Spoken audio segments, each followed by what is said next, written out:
Hello everyone, it's me again. Here is your Chapter 9 lecture. Remember, I'm not going to be posting videos, so you don't get to see me, but please follow along in your textbook. On page 176 is where Chapter 9 starts. It is persuading your audience.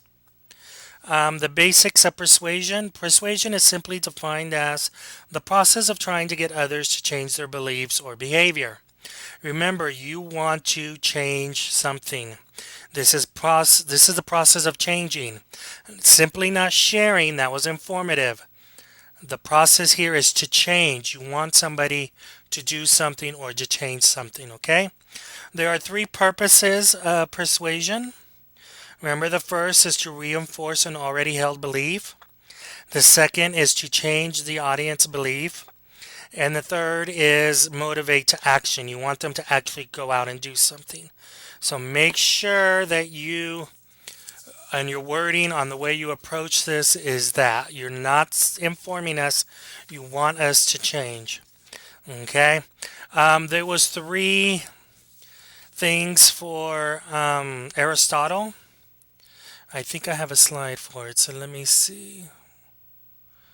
No, I don't. Good job.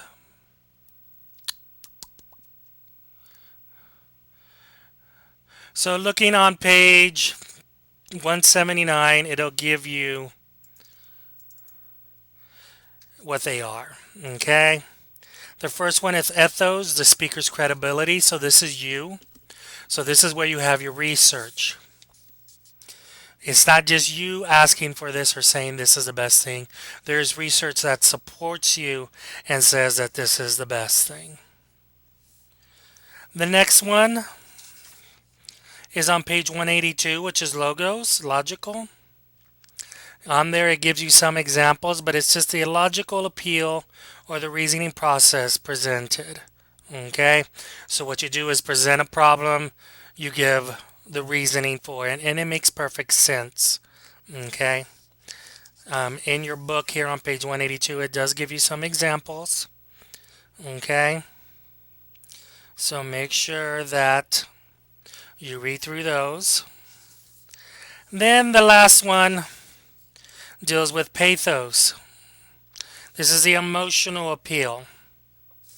Okay, this will deal with hierarchy of needs, things you want, and all of that. Basic needs, friendship needs. We all want to be loved. We all want to be happy.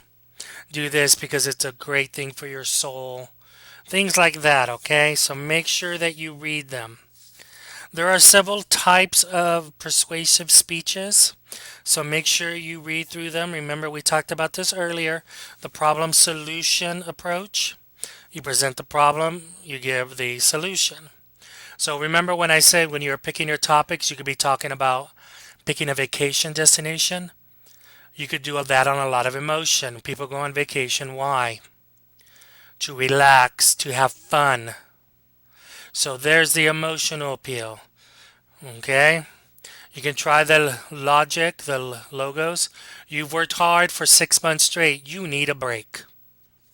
It's good for you. Things like that, okay?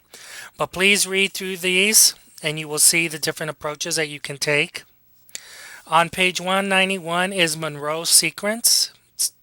It's the motivated sequence. This is a 5-step sequence for speeches that seek immediate action.